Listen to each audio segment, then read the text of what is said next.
Welcome back to Off the Record. I'm Amy, and today we're talking about albums that almost didn't exist. Albums that were nearly shelved, doubted, underestimated, or completely misunderstood before they ever reached the world. What makes this even wilder is that the albums we're talking about today didn't just survive, they reshaped music. Sometimes the albums that feel the most honest, the most raw, and the most necessary are the ones that come closest to falling apart. Today we're talking about three of them. One, Back to Black by Amy Winehouse. Two, Jagged Little Pill by Alanis Morissette. And three, Nevermind by Nirvana. Let's get into it. Back to Black was released in 2006, but it was born out of heartbreak, chaos, and resistance. After her debut album Frank, released in 2003, Amy Winehouse felt boxed in. People liked her voice, but they didn't fully understand her yet. When she began writing Back to Black, she was going through a painful breakup due to infidelity with her on-again, off-again boyfriend, Blake Fielder Civil, and instead of hiding it, she used it as fuel. Blake left Amy for his ex-girlfriend, leading Amy to fall deeper into her habit of drinking. Make sure you listen to the title track on this album, which is also called Back to Black, which dives deeper into the story of Blake leaving Amy and leading her to go back to black, i.e., back to drinking. The entire album is motivated by loss, romantic loss, emotional loss, and the feeling of spiraling while still being expected to perform. One of the biggest motivations behind Back to Black was Amy's desire to sound timeless. She was heavily influenced by 1960s girl groups like the Ronettes and the Shangri-Las, as well as classic soul and Motown records. Fun fact, Amy deliberately avoided trendy production. She wanted the album to feel like it could have existed in any decade.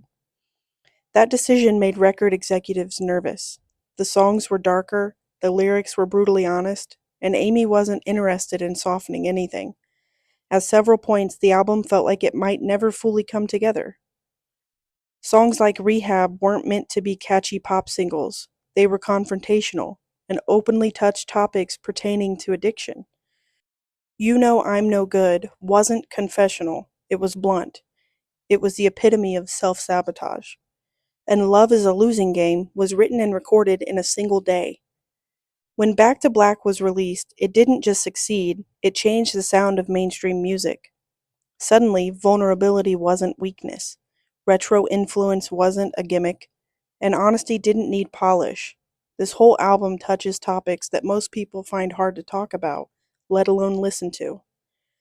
Knowing how close this album came to ever existing makes it feel heavier every time you listen. And knowing this was the last, and only her second studio album she recorded before she passed in 2011, brings her story and life into a whole different perspective. Next, we'll talk about Jagged Little Pill. It was released in 1995, and it came from frustration. Before this album, Alanis Morissette had already released two pop albums in Canada, music that didn't reflect who she actually was. She felt creatively stifled, misunderstood, and angry. That anger became the motivation for Jagged Little Pill, which explains why this album, in my opinion, is my go-to album to blare in the car when I'm going through any inconvenience in my life. When Alanis started writing with producer Glenn Ballard, the sessions were raw and unfiltered. Fun fact, many of the vocals on the album were first or second takes. I mean, of course, Alanis is a badass. They weren't trying to make things perfect. They were trying to make them honest. Songs like You Oughta Know weren't just bold, they were shocking for the time, especially coming from a woman. Another fun fact, although Alanis denies this herself, this song is believed by most, and even the man himself, that this song was about her ex-partner Dave Collier, aka Uncle Joey from Full House. Dave admitted in multiple interviews that the song had multiple giveaways, including the line, "I hate to bug you in the middle of dinner," which was referring to a real-life phone call they had after their 1994 breakup. There was real concern from labels that the album was too emotional, too confrontational, and too messy to succeed. But that messiness is exactly what made it connect. Jagged Little Pill gave a voice to feelings that weren't being prioritized in mainstream music: anger, resentment, confusion, and vulnerability. A third fun fact: the album spent over a year on the charts and became one of the best-selling albums of all time, more than 33 million copies worldwide. It didn't just change Alanis Morissette's career, it changed what women were allowed to sound like in popular music, and it very easily could have been toned down or never fully supported at all. But let's face it, every angry chick in the world needed this album. I know I did.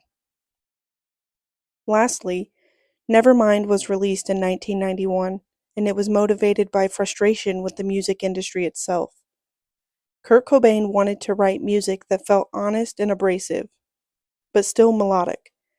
He was heavily influenced by punk bands and pop songwriting, and Nevermind sits right in the middle of those two worlds. When we think of Nirvana, we think grunge, but grunge music had been around since the mid-80s. It began mostly in Seattle, Washington, as an underground fusion of punk rock and heavy metal characterized by a raw, almost dirty sound that contradicted the polished sound of mainstream rock in the 1980s. Fun fact: Nirvana and their label did not expect Nevermind to be a massive success. They initially hoped to sell around 250,000 copies. That's it. There was no master plan for domination. Even Smells Like Teen Spirit wasn't written as an anthem. Kurt later admitted he was trying to write the ultimate pop song, almost sarcastically. When the album was released, it slowly gained momentum and then exploded. It sold over 30 million copies worldwide. Nevermind knocked glossy pop and glam metal off the charts and brought grunge into the mainstream almost overnight. What's wild is that this album didn't feel like it belonged anywhere at the time, and that's exactly why it mattered.